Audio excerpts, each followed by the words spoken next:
Tigers हमारे जंगलों की शान हुआ करते हैं और इनके बिना ये जंगल बिल्कुल अधूरे से लगते हैं। हालांकि वैसे तो हर एक टाइगर अपने आप में खास होता है, लेकिन भारतीय जंगलों में कुछ ऐसे टाइगर्स की भी मौजूदगी रही है जो इतने फेमस रहे हैं कि इनकी पॉपुलैरिटी के सामने अच्छा खासा सेलिब्रिटी भी फेल हो जाए।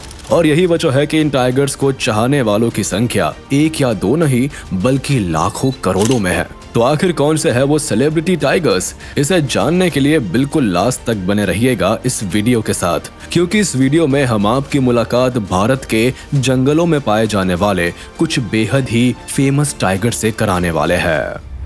वागदो टाइगर महाराष्ट्र का ताडोबा नेशनल पार्क, जो टाइगर्स के लिए हमेशा से ही जंग का मैदान बनता रहा है।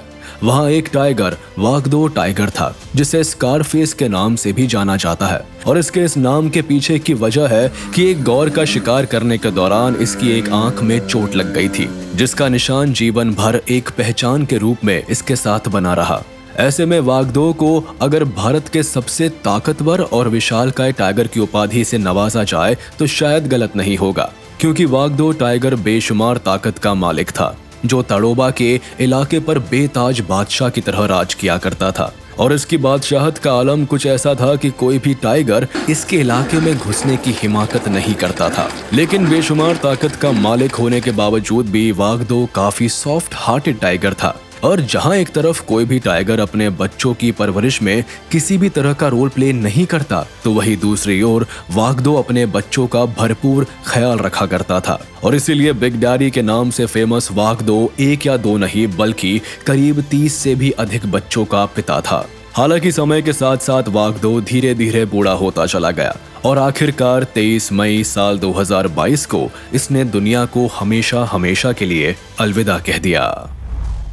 बजरंग टाइगर वागदो के बाद आइए अब आपकी मुलाकात एक ऐसे ही बेहद ताकतवर टाइगर से कराते हैं, जिसे बजरंग टाइगर के नाम से जाना जाता है। और आप इस बात को जानकर हैरान रह जाएंगे कि बजरंग के ताडोबा पर राज करने वाले वागदो को न सिर्फ कड़ी टक्कर दी थी, बल्कि उसे उसके इलाके से सरेआम बेदखल भी कर दिया था। दरअसल साल 2015 में बजरंग की एंट्री ताडोबा में उस समय हुई थी जब वहां वागदो का एक छत्र राज हुआ करता था। फिर बजरंग ने वहां आकर पूरे ताडोबा पर अपना एक छत्र राज कायम कर लिया। उसने ताडोबा में आते ही उन इलाकों पर मार्किंग करना शुरू कर दिया जो वागदो का इलाका था। इतना ही नहीं, इसने ताडोबा में घुसते ही इसे अपना घर बना लिया था। हालांकि वैसे तो ये आज भी एक रहस्य ही है कि आखिर बजरंग आया कहां से था और इसका जन्म कहां हुआ था, लेकिन इसकी हरकतों को देखकर ऐसा लग रहा था कि यह न सिर्फ वागदो से दो हाथ करने के लिए पूरी तरह से रेडी था, बल्कि उसके इलाकों पर अपना कब्जा जमाने के लिए भी बेकरार था। और आखिरकार वो समय भी आ गया जब एक दिन ये दोनों आमने सामने आ खड़े हुए और इनके बीच शुरू हुई बादशाहत की जंग। और इस जंग में वागदो को हराकर बजरंग बन गया ताडोबा का असली किंग। मछली टाइग्रेस रणथंबोर नेशनल पार्क और झीलों की रानी कहे जाने वाली मछली टाइग्रेस सिर्फ हमारे देश ही नहीं बल्कि पूरी दुनिया में इतनी मशहूर है कि आज भी हजारों लाखों विदेशी पर्यटक यहाँ खींचे चले आते हैं। मछली टाइग्रेस के इस नाम के पीछे की वजह इसके चेहरे पर बने एंजल फिश के निशान के साथ साथ इसकी मां मछली वन को भी माना जाता है। हालांकि जैसा कि हम सब जानते हैं कि किसी भी टाइगर को फेमस बनाने में टाइगर रिजर्व का काफी योगदान होता है, लेकिन मछली के केस में तो हमें बिल्कुल उल्टा ही देखने को मिलता है, क्योंकि वो मछली टाइग्रेस की पॉपुलैरिटी ही थी जिसने रणथंबोर नेशनल पार्क को इतना फेमस बना दिया। ऐसे में अगर बात करें मछली टाइग्रेस की खासियतों की, तो इसकी सबसे बड़ी खासियत है कि मछली टाइग्रेस का नाम दुनिया की मोस्ट फोटोग्राफ टाइग्रेस में शुमार है।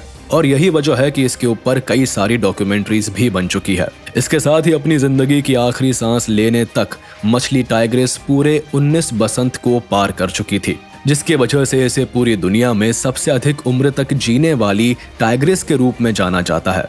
इतना ही नहीं, साल 2003 में पूरे देश और दुनिया में मछली टाइग्रेस की प्रसिद्धि का डंका तब बजा था जब इसने अकेले ही लगभग 14 फीट लंबे मगरमच्छ का काम तमाम कर डाला था। उस्ताद टाइगर टाइगर्स आमतौर पर इंसानों से दूरी बनाकर रखना ही पसंद करते हैं, लेकिन राजस्थान के रणथंभौर नेशनल पार्क में अपना बसेरा बनाने वाला T24 यानी उस्ताद टाइगर का स्टाइल दूसरे टाइगर्स की तुलना में बिल्कुल जुदा था, क्योंकि ये बेखौफ होकर बिल्कुल किसी शहंशाह की तरह पूरे जंगल में घूमा करता था और रणथंभौर नेशनल पार्क घूमने आए टूरिस्ट को इसका दीदार बड़ी ही आसानी से हो जाता था। यही कारण है कि उस्ताद टाइगर धीरे धीरे पूरे रणथंभौर में मशहूर होता चला गया और पूरी दुनिया में इसकी पॉपुलैरिटी का डंका बजने लगा। फिर देखते ही देखते वो समय भी आ गया जब उस्ताद के ऊपर इल्जाम लगा कि इसने 4 लोगों को अपना शिकार बनाया है, जिसके चलते उस्ताद को रणथंभौर नेशनल पार्क से हटाकर कहीं दूसरी जगह ले जाया गया। फिर 16 मई साल 2015 को वन अधिकारियों ने आखिरकार उस्ताद को उदयपुर के सज्जनगढ़ बायोलॉजिकल पार्क में शिफ्ट कर दिया। मुन्ना टाइगर। भारत के सबसे फेमस टाइगर्स की इस लिस्ट में अगला नाम मुन्ना टाइगर का आता है, जिसे मध्य प्रदेश के कान्हा नेशनल पार्क के रॉकस्टार के रूप में जाना जाता है, क्योंकि इस पार्क में घूमने के मकसद से आने वाले टूरिस्ट और फोटोग्राफर्स के साथ साथ यहाँ रहने वाले गार्ड्स के लिए भी मुन्ना अपने शुरुआती दिनों से ही पसंदीदा टाइगर में से एक था, क्योंकि मुन्ना इस पार्क में आने वाले टूरिस्ट की गाड़ियों के ऊपर कभी भी हमला नहीं करता था। और मुन्ना को ये नाम मिलने के पीछे का कारण भी बड़ा दिलचस्प है, क्योंकि इसे ये नाम एक मुन्ना गार्ड से मिला था जो कि लंगड़ा कर चलता था और इत्तेफाक से ये बाघ भी चोट की वजह से लंगड़ा कर ही चलता था। ऐसे में गार्ड्स ने मजाक में ही इस टाइगर का नाम मुन्ना रख दिया था। बस फिर क्या था, इसके बाद ये टाइगर मुन्ना टाइगर के नाम से ही फेमस हो गया। इसकी सबसे बड़ी खासियत थी कि ये कभी कभी दूसरे टाइगर्स को भी अपना निशाना बनाने से परहेज नहीं करता था और बाद में इसे इंसानों के कातिल के रूप में भी बताया जाने लगा, जिसकी वजह से उसे भोपाल के वन विहार में शिफ्ट कर दिया गया। हालांकि समय के साथ साथ 15 सालों तक का जीवन जीने के बाद मुन्ना धीरे धीरे बूढ़ा होता चला गया और आखिरकार अक्टूबर 2021 में मुन्ना की मौत हो गई। जय टाइगर। फिल्म शोले के जय और वीरू को तो आप काफी अच्छे से जानते और पहचानते होंगे, जिनकी दोस्ती की मिसाल आज भी दी जाती है। लेकिन अब हम आपको जय नामक उस टाइगर से मिलवाने जा रहे हैं जिसका नाम भी फिल्म शोले के जय और वीरू से इंस्पायर होकर ही रखा गया था। सिर्फ 6 साल की उम्र में ही जय भारत की सबसे ताकतवर टाइगर्स की लिस्ट में नंबर 1 पर आ चुका था। लेकिन भारत का हल्क कहा जाने वाला जय को जिस बात ने सबसे ज्यादा फेमस बनाया वो था इसका नगजीरा से उम्रेद तक का लंबा सफर। जब नगजीरा में बेताज बादशाह की तरह राज करने वाला जय कई नदियों, पहाड़ों और यहाँ तक कि हाईवेज को भी पार करके उम्रेद तक पहुँच गया था। लेकिन 19 अप्रैल साल 2016 को जय के अचानक लापता हो जाने की खबर ने कई फोटोग्राफर्स के साथ साथ वाइल्ड लाइफ लवर्स को झकझोर कर रख दिया। हालांकि इसके बाद फॉरेस्ट डिपार्टमेंट ने जय को खोजने के लिए कई मुहिम भी चलाई गई थी, लेकिन अफसोस कि जय का कहीं कुछ भी पता नहीं चल पाया। इसके साथ ही बेशुमार ताकत का मालिक जय आखिर गया तो गया कहाँ, ये सिर्फ एक रहस्य बनकर ही रह गया। कॉलर वाली T15 टाइग्रेस। वीडियो के अंत में आइए अब आपकी मुलाकात T15 यानी कि कॉलर वाली टाइग्रेस से करवाते हैं, जिसके नाम के पीछे का सबसे बड़ा कारण इसके गले में मौजूद वो कॉलर था जिसे साल 2008 में इसे पहनाया गया था। इतना ही नहीं, मध्य प्रदेश के पेंच नेशनल पार्क की शान कॉलर वाली टाइग्रेस को सुपर मॉम की उपाधि से भी नवाजा गया था, क्योंकि इसने अपने लाइफ स्पैन में 1-2 नहीं बल्कि पूरे 29 बच्चों को जन्म दिया था, जो अपने आप में किसी रिकॉर्ड से कम नहीं है। हालांकि आमतौर पर टाइग्रेस इंसानों के आसपास भटकना बिल्कुल भी पसंद नहीं करते, लेकिन कॉलर वाली टाइग्रेस न सिर्फ खुद बल्कि अपने बच्चों को भी अक्सर टूरिस्ट गाड़ियों के आसपास लेकर जाते हुए नजर आती थी। और यही वजह है कि ये इस पार्क में आने वाले पर्यटकों की सबसे फेवरेट टाइग्रेस हुआ करती थी। हालांकि अपने पूरे जीवन में किसी से भी हार नहीं मानने वाली ये टाइग्रेस समय के साथ साथ कमजोर होती चली गई और आखिरकार 15 जनवरी साल 2022 को इसकी मौत हो गई।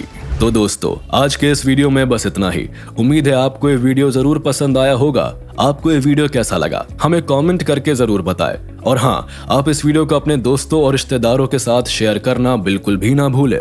साथ ही इस वीडियो को लाइक कर दे और अगर आपने अभी तक हमारे चैनल को सब्सक्राइब नहीं किया है तो तुरंत कर दे। इसके साथ ही बेल आइकन को भी प्रेस करना ना भूले ताकि हमारे लेटेस्ट वीडियो की नोटिफिकेशंस आप तक तुरंत पहुंच जाए।